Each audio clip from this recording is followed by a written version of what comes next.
Morning. That means Garland, Nixon, and Scott Ritter. Okay, well, mostly Scott Ritter are here for your weekly update. Let's talk.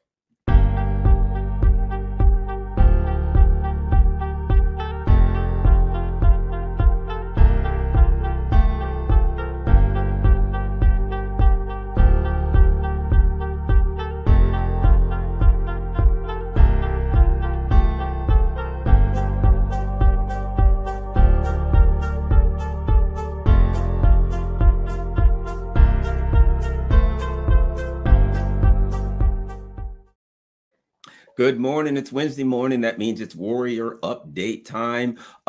Just quick housekeeping so everyone knows. We do this every Wednesday from 9 to 10 a.m. This is my Rockfin Premium Show, which means that you can see it scrolling across rockfin.com. You can join Rockfin. You can become a member, no charge whatsoever. However, on Rockfin, the Rockfin creators, we do one premium show per week. To be a premium member, it is $99. My God, it's $9.99. Nobody joined. $9.99 per month. And if you join for, I think if you join for a year, they actually give you like 2 months free. But at any rate, so this is my one premium show per week. I do the first 15 or 20 minutes on all of my platforms, and then the other 40, 45 minutes go on Rockfin Premium. If you can afford the Rockfin Premium and do the $9.99 a month, it's highly appreciated. Helps keep the channel going, and I really appreciate it. And this is our one show. Scott Ritter, welcome back. Thanks for having me. Additionally, forget it. Let's get fired up. Jamie Raskin, a guy who I know well, a guy who, when I worked for the ACLU, I actually worked on bills with Jamie Raskin. Seems to me that when he went to Congress, he went in a real bad direction. Scott Ritter. Yeah, I'm not a big fan of Jamie Raskin for a number of reasons, but first and foremost is hypocrisy. I despise hypocrites. I respect people who have strong opinions, and even I respect them more if they have strong opinions that I disagree with. Right. Because I love nothing more than a good debate, discussion, dialogue. Not to get too far off topic, one of my best friends, a guy I've known for 24 years, nearly a quarter century, he and I are diametrically opposed on just about everything you can possibly think of politically. We're the best of friends. Yeah. Every time we get together, it is cats and dogs. We just debate the living, you know what, out of each other. And that's great. That's what makes America great. So I have no problem with people having differing opinions. I just despise hypocrisy. And Jamie Raskin, when it comes to the issue of this Ukraine conflict, is one of the greatest hypocrites out there. And this is where it gets sensitive, because Jamie Raskin's Jewish. And of course, anytime you dare bring up the Jewish question in relation to issues like Nazis and the Holocaust, you got to tread very carefully, because you can be accused of any number of things, including being anti-Semitic. The last thing in the world I am is anti-Semitic. I question, however, Jamie Raskin's his true beliefs when it comes to opposing the evil of the Nazi ideology. And the reason why I bring this up is Tucker Carlson has recently come out and called out Jamie Raskin about some statements he made, or is alleged to have made, regarding Russia. Mm-hmm. And with all due respect to Tucker, who I have no qualms with, he made up a statement that everybody is now quoting as if it's Jamie Raskin. He basically took a long letter that Raskin wrote that was critical of Russia, and he synthesized it, and he added meaning. He implied that Raskin was basically declaring war against Christian orthodoxy, and that we had to achieve a victory over Putin at any cost. Raskin didn't say that. Straight up, I'm going to say Raskin didn't say that. But in investigating this, I started digging deeper into Raskin, and back on April 28th, he tweeted out, it was Holocaust Remembrance Day, and he said, we need to remember the liberation of Auschwitz. Okay, I'm with you, Ben. I'm there.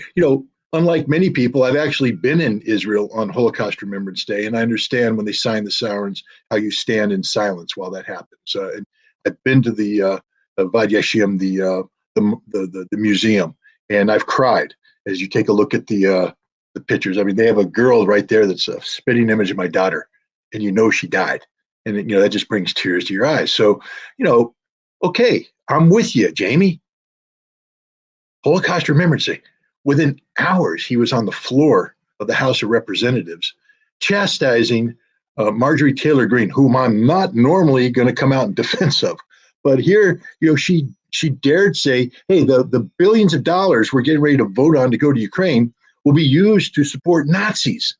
Do you guys not understand this?" And Raskin went, what evidence do you have of Nazis? You're just making this up. You disgust me. I mean, just lambasted her. I'm like, whoa, wait a minute, Jamie.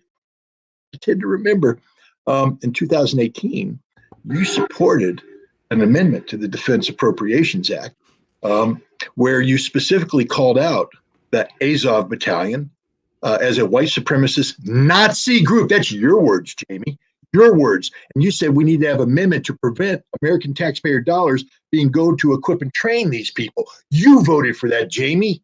And then in 2019, you put your name on a letter to then Secretary of State Mike Pompeo asking why his State Department hadn't designated the Azov Battalion a white supremacist neo-Nazi group, your words, Jamie, as a foreign terrorist organization.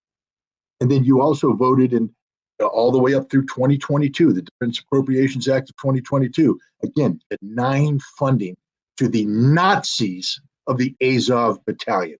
And suddenly, Jamie, you're on the floor saying there are no Nazis in Ukraine. You're a lying sack of you-know-what, Jamie. You stand for nothing, and you're a Jew who pretends to care about the Holocaust. What does never again mean to you, Jamie? What does never? To me, it means never again, literally. Never again will we allow the scourge of Nazi ideology to rise up and perpetrate its horrific, odious version of supremacy on the world. And yet you're funding it, Jamie. You're funding it. It's worse.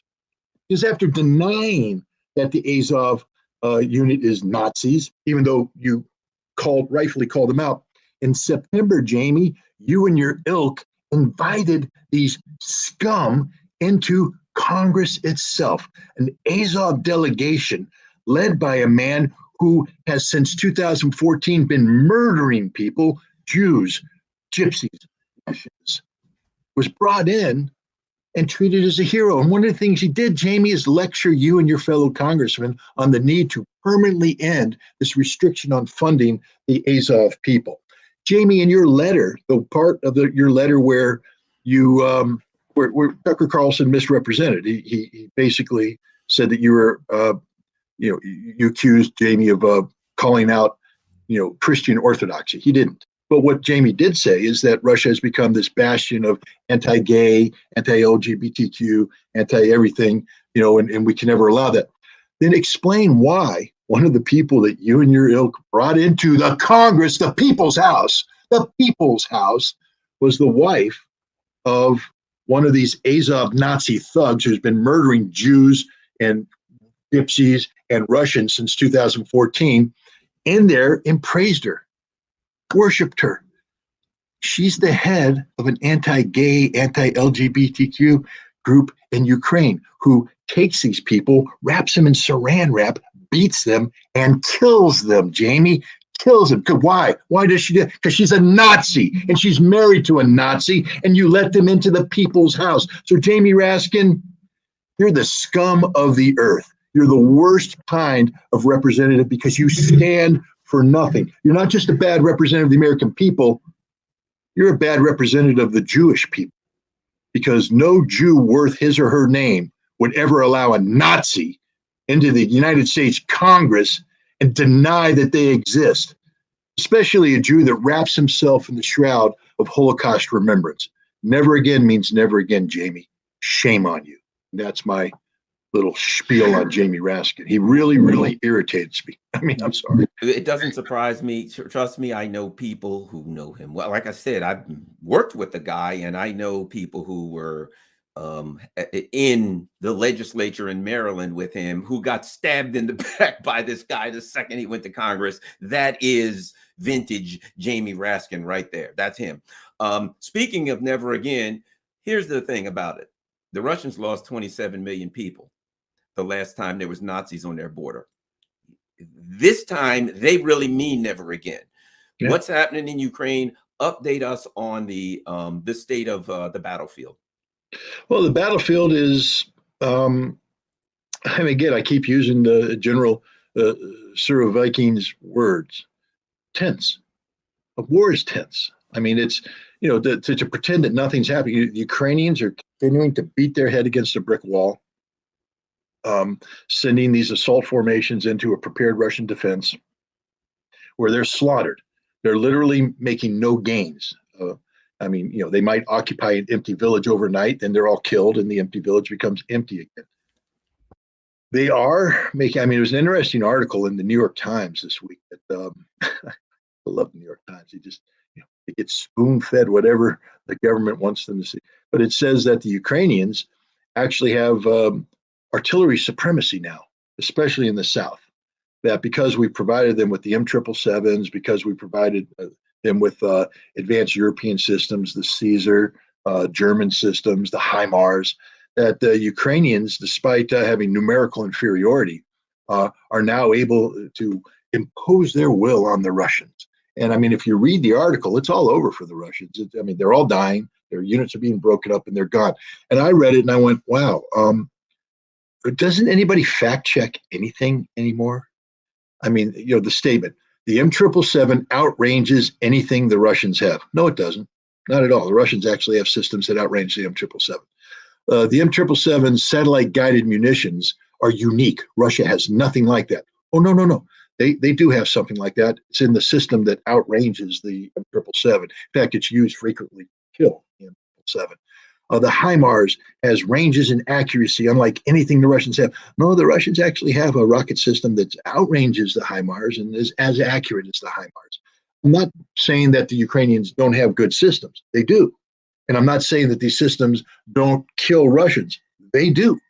But the idea that the Ukrainians have achieved artillery superiority or supremacy on the southern front is just a bald-faced lie.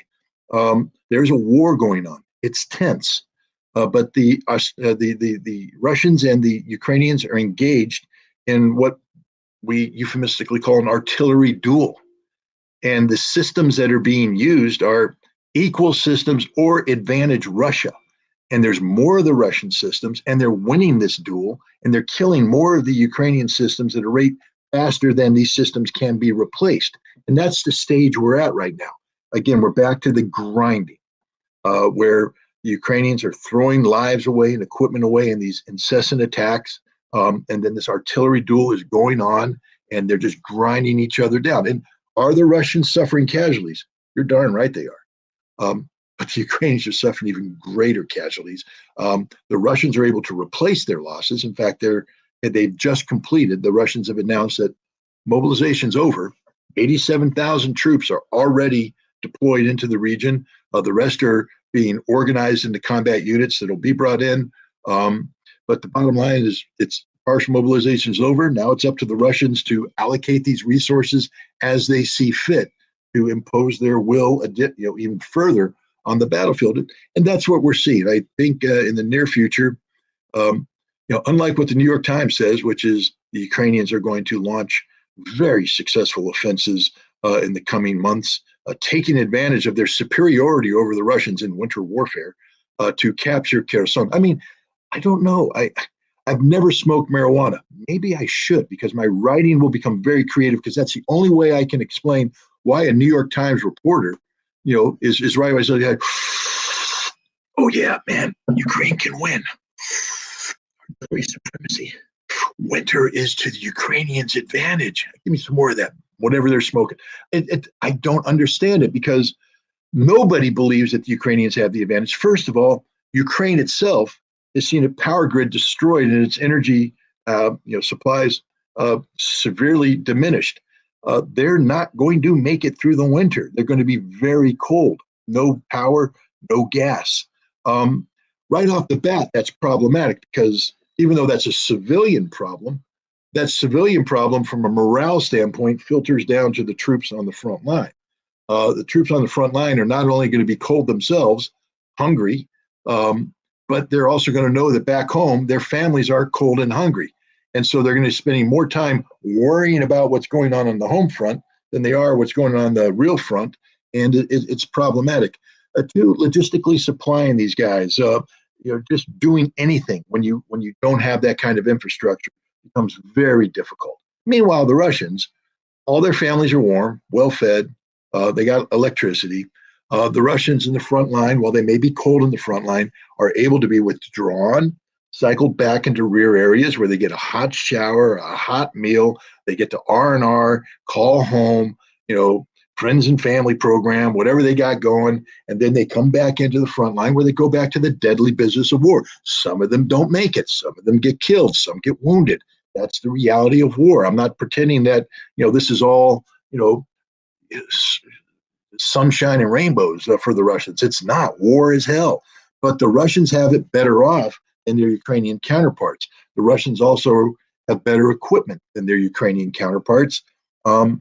This winter is going to be very tough on Ukraine, and I wouldn't be surprised if sometime later this month, earlier December, the Russians begin large-scale offensive operations designed to achieve a more dramatic result. Right now, we have the Russians, continuing to push in the Donetsk area in Bakhmut. They're defeating Ukrainian attacks elsewhere, but I think you're going to see the Ukrainians basically fizzle out, and then the Russians will just begin their move. And I expect that move to be later this month, early in December. And once that move starts, I anticipate that the Ukrainians aren't going to be able to stop it. And we're going to be seeing, we go back to, our good friend Jamie Raskin, this letter that the Democrats tried to get the president to read before it was withdrawn. The letter basically said, we'll continue providing this, but we need an off ramp. We need a diplomatic off ramp. And you have to ask yourself, why now? Why are they making this move? And part of it's political because they're coming up on midterm elections, and everybody knows that the American people are fed up with turning over tens of billions of our dollars to a losing cause. And so the Democrats want to be able to say, look, we're seeking peace too. Well, they're not, because Biden has no interest in seeking peace. But the fact of the matter is, even in the United States, there's Ukraine fatigue. In Europe, the Ukraine fatigue is real. First of all, there's nothing left to give. They just don't have anything left, and there's no more money, not in the amounts that the Ukrainians need. And so the Ukrainians are confronting the real, the reality that the world is not able, willing, or interested in continuing this open-ended support. And this is going to be demoralizing for the Ukrainians as well. So I think we're going to see a whole bunch of things come together come November and December. The cold, and then the political reality that the people aren't lining up to do whatever the Ukrainians want. When the Ukrainians say jump, the West is no longer willing to say how high. And then the fact that the Ukrainians lack the military capacity to sustain meaningful resistance against a reinvigorated and reinforced Russian military that is just now starting to come into its own. And I just think that we're going to see a lot of bad news for Ukraine and a lot of good news for Russia.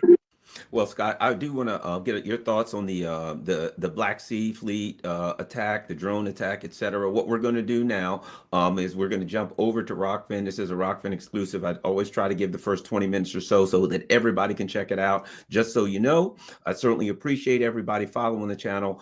On Rockfin, this is my one, as I said earlier, for those who maybe didn't see it, one show per week I do. This is my premium show on Rockfin. You can join Rockfin. It costs nothing. You can become a member. It costs absolutely nothing. However, to see my one premium show per week, it is $9.99 per month to become a member. That really strengthens the channel, helps keep the channel going. And when inevitably, as I suspect they toss me off of YouTube, I will have a backup. So Scott and I are going over to Rockfin. Members, only $9.99 a month. If you join for a year, they give you 2 free months. Thank you very much. If you can't afford it, just enjoy the channel. Certainly appreciate it. And we're moving over. Thanks a lot, everybody. We're going to talk about the drone attack, and the air war going on with various kinds of drones and missiles. And I understand something really strange happened, Scott. I understand that the the Russians fired a bunch of missiles, and the Ukrainians shot down all but 6 of them. But somehow those 6 missiles hit 18 targets. I wasn't real good in math. I was an English guy, but we're going to try to figure that out. All right, we're jumping over to Rockfin. Thanks, everybody. And Facebook is gone.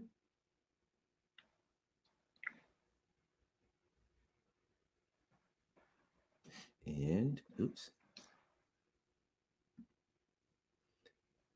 Remove from YouTube.